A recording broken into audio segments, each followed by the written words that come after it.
আসসালামু আলাইকুম প্রিয় বন্ধুগণ।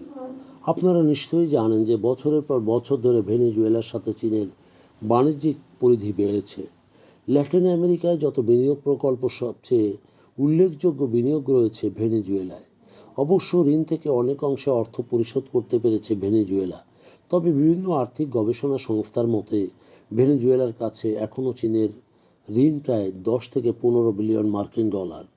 ভেনেজুয়েলার উল্লেখযোগ্য তেল শিল্প মার্কিন যুক্তরাষ্ট্রের দখলে আসার পর চীন আর ভেনেজুয়েলার তেলের একমাত্র গন্তব্য থাকবে না। মার্কিন প্রেসিডেন্ট ডোনাল্ড ট্রাম্প সম্প্রতি ভেনেজুয়েলায় তেল শিল্প পরিচালনার ইচ্ছা গোপন করেনি। তবে ভেনেজুয়েলায় চীনা সম্পদ বাজেয়াপ্ত করার বিষয়টি মার্কিন যুক্তরাষ্ট্রের সমর্থন করার বিষয়টির সম্ভাবনা কম, কারণ এটিতে বিশ্বব্যাপী বিনিয়োগকারীদের মনোভাবকে ভীত করবে। ট্রাম্প যা বলেছেন, যা আমেরিকা ভেনেজুয়েলার তেল শিল্পকে সকল দেশের জন্য উন্মুক্ত করে দেবে, যার মধ্যে চীনের মতো মার্কিন প্রতিপক্ষ রয়েছে। সুতরাং ভেনেজুয়েলার তেল চীনে পৌঁছাতে থাকলেও বেইজিং অবশ্যই তার অগ্রাধিকারমূলক আচরণ হারাবে এবং দেশের তেল শিল্পে প্রায় একচেটিয়া অধিকার হারাবে। তারা হয়তো অভিযোগ করতেই পারে যে ভেনেজুয়েলা এবং চীনের মধ্যে যৌথ উদ্যোগ, যেমন পেট্রোনিনোভেন্সা অসাংবিধানিক। রেনমিন বিশ্ববিদ্যালয়ের ল্যাটিন আমেরিকান স্টাডিজ সেন্টারের পরিচালক কুই কোজুন হংকং ভিত্তিক সাউথ চায়না মর্নিং পোস্টকে একথা বলেছেন। এছাড়াও নতুন ভেনেজুয়েলা প্রশাসন মাদুরো প্রশাসনের অধীনে স্বাক্ষরিত সকল চুক্তি হয়তো পর্যালোচনা করতে পারে। ভেনেজুয়েলার অন্যান্য খনিজ খাত আমেরিকান কোম্পানিগুলির জন্য উন্মুক্ত করবে। মার্কিন যুক্তরাষ্ট্র অবশ্যই খনিজ খাতে চীনা আধিপত্য এর অবসান ঘটাতে কাজ করবে।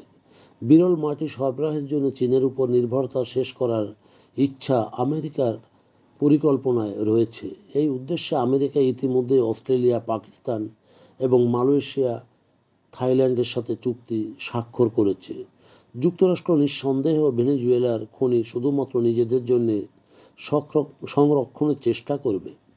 হুয়াই, জেটিই এর মতো কোম্পানিগুলো বছরের পর বছর জুড়ে ভেনেজুয়েলায় গভীরভাবে জড়িত এবং মার্কিন পন্থী একটি সরকার সম্ভবত চীনা কোম্পানিগুলো সরবরাহ করা যোগাযোগ সরঞ্জাম ভেঙে ফেলার বা নিষিদ্ধ করার নির্দেশ দিতেই পারে। উল্লেখযোগ্যভাবে নিরাপত্তার কারণে ইতিমধ্যেই মার্কিন যুক্তরাষ্ট্র, কানাডা, যুক্তরাজ্য এবং অন্যান্য অনেক পশ্চিমা দেশে হুয়াওয়ে নিষিদ্ধ করা হয়েছে। এই আর্থিক বিপর্যয়ের পাশাপাশি চীন তার প্রভাব হারাতে চলেছে, যা গত 2 দশক ধরে মার্কিন যুক্তরাষ্ট্রের পশ্চিমা দেশে হুয়াওয়ে নিষিদ্ধ করা হয়েছে।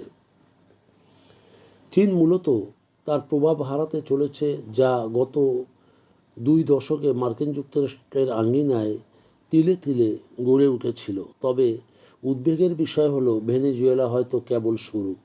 এরপর ট্রাম্প পানামা, কলম্বিয়া, কিউবা, মেক্সিকোতে হস্তক্ষেপের হুমকিও দিচ্ছেন এবং পররাষ্ট্রমন্ত্রী মার্কো রুবিও সহ ট্রাম্প প্রশাসনের কর্মকর্তারা খোলাখুলিভাবে 2 শতাব্দী পুরনো মনরো মতবাদ পুনরুজ্জীবিত করার কথা বলেছেন, যার অধীনে আমেরিকা পশ্চিম গোলার্ধে প্রভাব বিস্তারের প্রথম এবং একচাটিয়া অধিকার দাবি করে।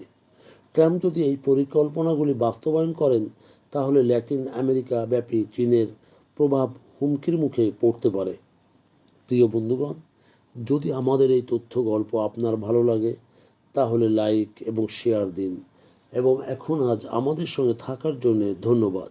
আমাদের ফলো দিন এবং সাবস্ক্রাইব করুন।